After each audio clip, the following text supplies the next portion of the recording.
Thank you, thank you. I'm coming! Ready?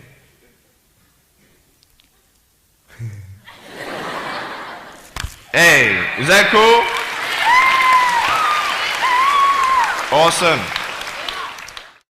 I want to talk about like when I started, going to school and stuff, a lot of people put me down, you know what I mean? Like people tease each other. I mean, people come up and say, hey, you're fat, you're fat, you're fat, you're fat, you're fat, you're fat, you're fat, you like, lose some weight, and you go home and you look at yourself in the mirror and go, I'm fat, right? And so many people tease each other. Oh, you're too short, you're too tall, you look whatever. Different hair and all that. It doesn't matter. See, the thing is, when you're in school, when you're growing up in life, it actually sort of matters to people how you look. And then it matters to you because it matters to others. Why? Why does it matter how you look? Because if they don't like you, then who will? If they don't accept you, then who will? And the fear that we have is that we're going to be alone. That we're not good enough. And we have to change ourselves. And so many people put me down and say, Nick, you look too weird and no one's really your friend and you can't do this and you can't do that. And I couldn't change anything. It's not like just fixing my hair one day and everything's fine. It's not like, just whatever. I couldn't change my circumstance. I couldn't just one day wake up and say, hey, give me arms and legs. I need arms and legs. You know what I mean? Like, I went to a bodybuilder, and said, can you make me some arms and legs? No joking. Bodybuilder, you get it? Right? So this is the thing. I go up to people, can you give me a hand? Just joking. But it was so hard because people put me down. And I started believing that I was not good enough. I started believing that I was a failure. That I'd never ever be somebody who people would like or people would accept.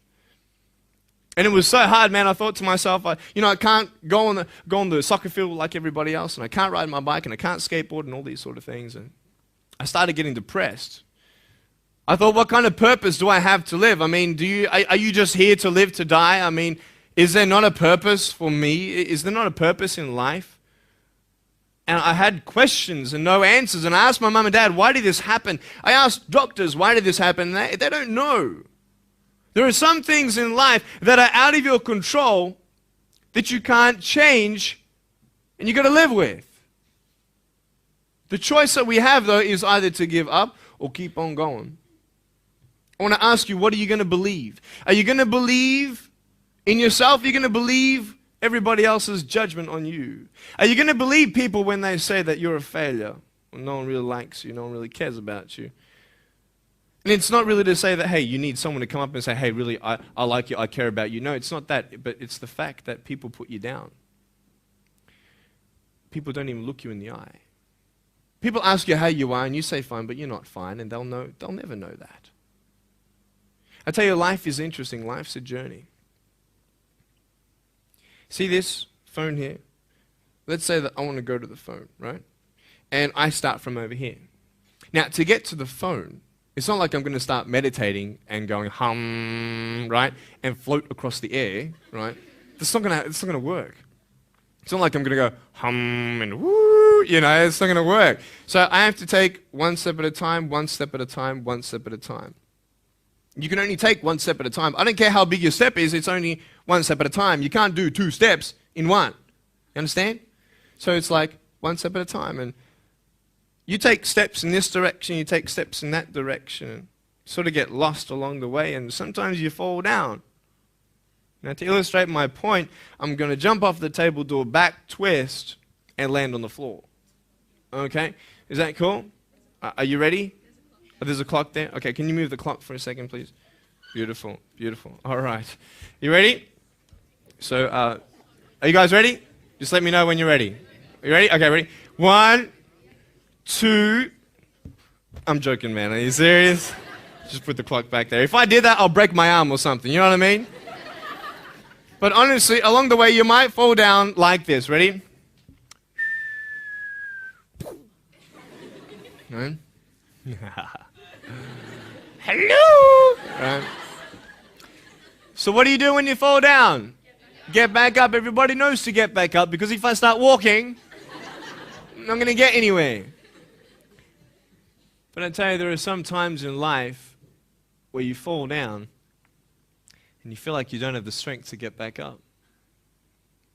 You sort of put a mask on your face when you come to school and pretend that everything's okay when it's not, and you go home and lay in your bed when no one's looking at you, when you don't have to impress anybody, and you're yourself. And fear comes in. You know the fear that you have as soon as you walk into the doors of your house. Maybe there's a broken home. Maybe you have doubt in your life. Maybe you don't know for sure what's going to be happening in the future, and it scares you. Maybe you're worried about what people think of you, what people say about you. Just that fear paralyzes you. And I just want to ask you today, do you think you have hope? Because I tell you, I'm down here, face down, and I have no arms, no legs. It should be impossible for me to get back up. I mean, you go home and tie the legs and arms of your brothers and sisters and like push them down and see how long it's going to take them to get back up. You know what I mean? You know, you can tell them that you'll see them tomorrow. You know what I mean? But this is the thing. It should be impossible for me to get back up, but it's not. You see, I will try 100 times to get up, and if I fail 100 times, if I fail and I give up, do you think that I'm ever going to get up? No. But if I fail, I try again and again and again. For as long as I try, there's always that chance of getting up. Does that make sense? And it's not the end until you've given up. And just the fact that you're here should persuade you that you have another chance to get back up. There's still hope. I'm not here today to tell you that I understand your pain. I don't know how it feels to be abused. I don't know how it feels to feel, quote, fat and you've got an eating disorder. I don't know how it feels to have a broken home. I don't know how it feels. But I know how it feels to have a broken heart. And I know how it feels to be alone. And I want you to know that I found my strength in Jesus Christ, and you're going to find your strength in whatever you find it in.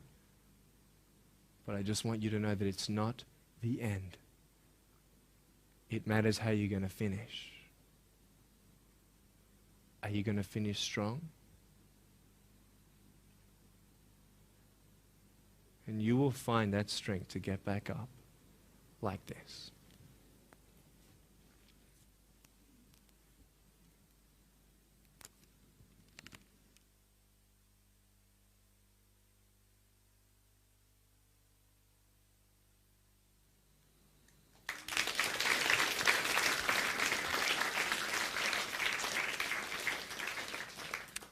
How did I get from depressed to who I am today? Because I tell you, I was depressed. When I was age 8, I used to concentrate on the things I didn't have. I wish I had arms and legs, and I wish I could do this, but what can I do? You see, I have a choice, and that's what I want to talk about today, choices. I can either be angry for not having arms and legs or be thankful for my chicken drumstick. And you see, I can still do a lot of things. At home, I can brush my teeth, comb my hair, get myself ready in the morning. And I'm traveling around the world. It's amazing.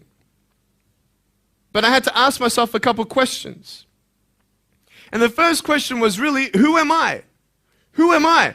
I'm Nick Vujicic, but who is that? And it's funny how the friends around you sort of determine who you are. You change yourself. You come to school. And everybody swore around me at high school, so I started swearing. Why? Because it's the cool thing to do. Everybody swears. So I don't want to be left out. And I want to be accepted, so I started swearing. You go to a party, everybody's drinking, so you drink. Why? Well, everybody else around me is doing a big deal. And you start losing yourself, and you start putting your security in temporary things. You start putting your happiness in things that won't last. You can get drunk all you like, but in the morning, you're going to be sober with a headache with the same problems. You want to be high the rest of your life on drugs? Everybody says, don't do drugs, don't do drugs. Well, why? Why do we even go there? It's either out of curiosity, peer pressure, or trying to escape reality. Basically, three things. That's why we go to drugs.